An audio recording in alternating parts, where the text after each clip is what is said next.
when it comes to educating the public on road safety, National Commission for Civic Education is one of our main stakeholders, as in the media, just like I'm here today to educate the populace on what to do and what not to do on the road. These are things that we do on a daily basis.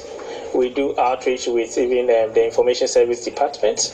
We do it with the police themselves. We do it with GVLA. We do it with the media, where we go around to educate the road users, populace, on how to use the road.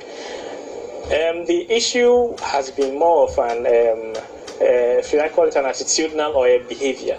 Let's say there was one thing I witnessed myself on at Malam and around the Malam, getting to the from Sakaman Junction, getting to the Malam interchange.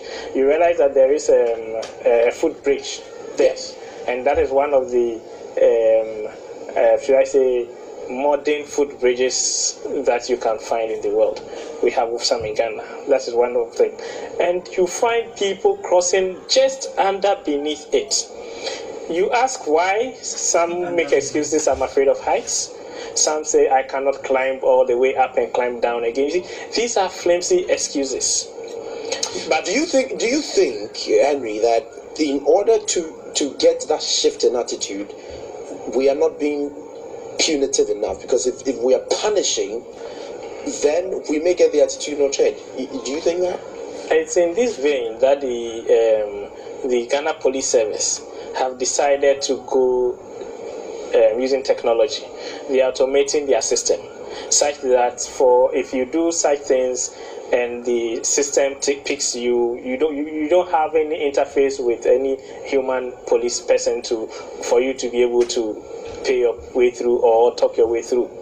So when it picks you, you would face the bullet. And this is something that would be coming in soon to push us for a change in attitude. How soon are we looking at? Because we don't want to lose more like the 1,710 we have seen for the first 9 months. For that particular automation, the sensitization will start very soon, because you need to sensitize the public before you can roll it out. So the sensitization, I must say, will start over this Christmas period through to next year. Then in next year it would start, and everybody would know how to go about it. And this time you cannot talk your way through. Before we wrap up this particular conversation, I do understand that there are people who have an attitudinal problem who don't want to change, examples of which you mentioned. But there are those who will typically want to do the right thing, but the roads have been constructed in such a manner that they don't have an opportunity to do that. You take again the Adenta Medina Highway as a typical example, where footbridges do not even exist at all. What role does the Road Safety Commission play in ensuring that contractors of that nature are effectively dealt with? Because you can't just educate the public on how to use the road. The right infrastructure must exist. Yes, I agree with you. Before I even go into that, let me just do a little education on that particular stretch. Okay. Yes, we agree that the footbridges that should have been on those roads are not completed yet, and because of that, people cannot use it. But one thing, one saying is that safety starts with you. So the fact that the contractor has not finished that footbridge does not mean you should go and cross at a place where you can easily be knocked down. If you look at that stretch of road, there are areas, like the traffic lights you mentioned, like the small roundabouts that they've done on these roads. Those are areas you can safely cross. You may say, yes, it's too far wide, I cannot walk to that, but it is better to walk to those areas and cross the road than to use areas where you can easily be knocked down. I'm not making an excuse for what is happening there. Okay. I think over the last few weeks, this matter has come up very much, and the highway authorities have come to respond, and they have promised that these footbridges will be completed next year. Hold your thoughts for me there, because so that we look at some of the numbers regarding this particular development. If my producers can just put that up.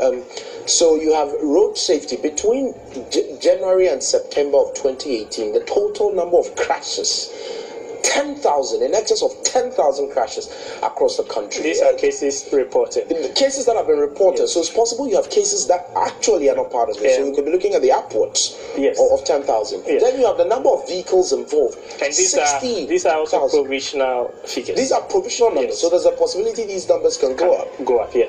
There's that possibility. And you have the total fatalities, which you have already mentioned, so 1710, and a number of injuries in excess of 9,000. I mean, this is alarming. Yes, it is very alarming, and as we said, it's a public health issue. It's an issue we should all come on board to curb it. Like the media, you have a lot of people who listen to you. I'm sorry I didn't get your name. I wanted to use you as a reference. Something. Can I get your name? Excuse me. Yeah, Patrick. Patrick. Yes. Let's say, Patrick, before you start your show, you could give a road safety tip, and this tip will go a long way to help somebody. You might not know how people perceive people like you. So what we try to do is to run, campaigns on some of these social issues as a media institution, because we definitely have a heart for community. But your final words, and so I know that for the Adentan, stretch, for example, which is becoming a problem for Accra, the residents are planning some, demonstration, if you like, to at least register their displeasure, because to the extent that they haven't seen the footbridges, contractors exist, city authorities haven't said anything, their lives continually get lost. What can the Road Safety Commission tell them in this current, cacophony, if you like? Okay. What I would like to say is that, yes, there are things going on behind the scenes to get these footbridges completed. And as I said, I think Highway over the last 2 weeks have come up to talk about it. And they have stated that, yes, they realize the issue is there and they are taking actions. And next year we would see the completion of these footbridges. But nevertheless, when these footbridges are completed, I urge everybody to use them. I urge people to cross at safe points.